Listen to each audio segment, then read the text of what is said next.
हैं, अब आपको मिलवाते हैं यूपीएससी में सफलता के झंडे गाड़ चुकी एक ऐसी शख्सियत से जिसने न सिर्फ आर्थिक बल्कि सामाजिक मोर्चे पर भी संघर्ष और सफलता की एक नई दास्तान लिखी है। हम बात कर रहे हैं राजस्थान के पाली मारवाड़ से ताल्लुक रखने वाली उमुल खेर की। आइए खुद उमुल की जुबानी जानते हैं क्या है उनकी कहानी। उमुल, आपने यूपीएससी का एग्जाम तो पास किया ही है, लेकिन खास बात यह है कि आपने जिन परिस्थितियों में इम्तिहान पास किया, तो आप जरा अपनी ही जुबानी ये बताएं कि क्या परिस्थितियां थी।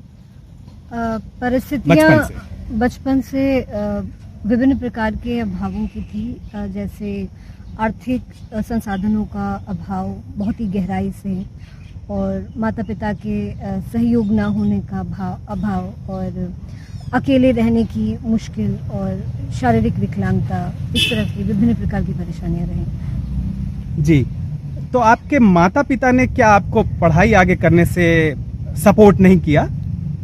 हाँ, उनका दुर्भाग्य से सहयोग नहीं मिल पाया था, क्योंकि थोड़ा एक कंजर्वेटिव परिवार था और ये माना जाता था कि लड़कियां अगर आगे ना पढ़ें तो बेहतर है।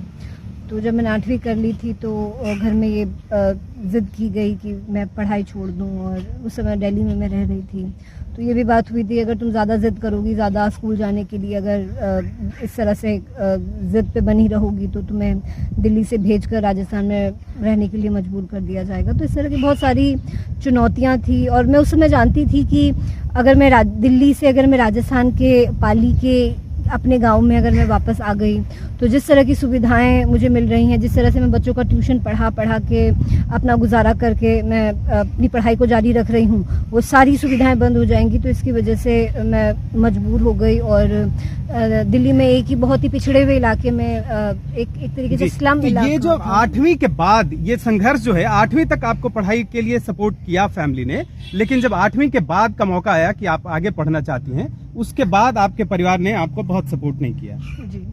तो वो क्या, उसके बाद क्या हुआ? फिर आपने अपने दम पे कैसे पढ़ाई जारी रखी, किस तरह से ट्यूशन किए? मैंने 7वीं कक्षा से ही ट्यूशन पढ़ाना शुरू कर दिया था। तो जिस समय, जैसा कि मैं आपको बता रही थी कि जब मुझे कहा गया कि हम आपको साथ में नहीं रखेंगे, तो फिर मैंने उसी पिछड़े हुए से एक इलाके के अंदर एक छोटा सा कमरा किराए पर लिया और मैं वहाँ अकेली रहने लगी। हालांकि अकेले रहने में बहुत सारी परेशानियाँ थी, लोग विभिन्न प्रकार के शक भरी निगाह से देखते थे, बहुत ज़्यादा कई बार हतोत्साहित कर दिया करते थे, मगर उन सब चीज़ों की परवाह किए बिना मैं अपनी पढ़ाई को मैंने जारी रखा, बच्चों को ट्यूशन में पढ़ाती रही। मगर परेशानियाँ ये थी कि उस हालात में मेरी खुद की पढ़ाई एक सेकेंड प्रायोरिटी बन गई थी। बच्चों को पढ़ाने में इतना ज़्यादा समय लग जाता था कि कभी भी मुझे अपनी परीक्षाओं में भी खुद पढ़ने का समय नहीं मिल पाता था। तो इस प्रकार से विभिन्न प्रकार की चुनौतियाँ बनी। वो बहुत खुश थे, बहुत खुश हैं, और जहाँ तक मेरा मानना है कि कहीं ना कहीं मैं उनको भी दोषी नहीं मानती। इस दौरान राजस्थान, जहाँ से आपकी जड़ें हैं, उसके लिए क्या पूरे अपने करियर में क्या कभी आप चाहेंगे कि राजस्थान के लिए अलग ध्यान दे सकें, उसके लिए कुछ खास कर सकें, और इसलिए खास तौर पे कि वो एक पिछड़ा इलाका है? जी, यही वजह थी कि जब हमने अपने यूपीएससी में काडर प्रेफरेंस देते हैं, तो मैंने राजस्थान को अपनी पहली प्रायोरिटी रखा है। और जिस तरह हमारे राजस्थान में प्रचलन है कि हमारी बच्चियां ज़्यादा नहीं पढ़ती हैं और बहुत थोड़ा सा पढ़ाने के बाद में उन्हें घर पे बिठा दिया जाता है, तो ये बहुत ही दुर्भाग्यपूर्ण स्थिति है, क्योंकि इसमें जो हमारी एक जो सामाजिक संरचना का एक जो पिछड़ापन है, वो एक विशेष सर्कल में रहता है, जो कि कभी एक ख़त्म ना होने वाला एक चक्र बन जाता है। तो मेरी कोशिश होगी कि अगर मैं राजस्थान में अगर मेरा पोस्टिंग हो जाए तो मैं जिस भी तरीके से छोटे मोटे अपने वजूद के साथ जो भी बदलाव कर पाऊँ, तो मैं उसमें पूरा अपना सहयोग देने का प्रयास करूँगी। एक आखिरी सवाल, वो तमाम लड़कियां, चाहे वो राजस्थान में हों या देश में कहीं भी हों या दुनिया के किसी हिस्से में हों, जिनको ऐसे मौके नहीं मिलते हैं, परिवार का सहयोग नहीं मिलता है, उनको आप क्या कहना चाहेंगी संक्षेप में? मैं ये कहना चाहूँगी कि आप किसी भी हालत में अपने सपनों को मत छोड़िए।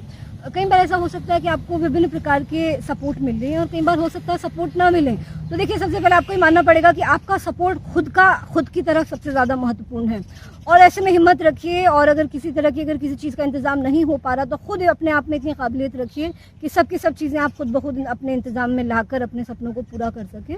मेरी हार्दिक शुभकामनाएं आप सबके साथ। बहुत बहुत शुक्रिया उमुल, और आप करियर में बहुत आगे बढ़ें। पूरे राजस्थान की ओर से और सभी पत्रिका के दर्शकों की ओर से आपको बहुत बहुत शुभकामनाएं। धन्यवाद।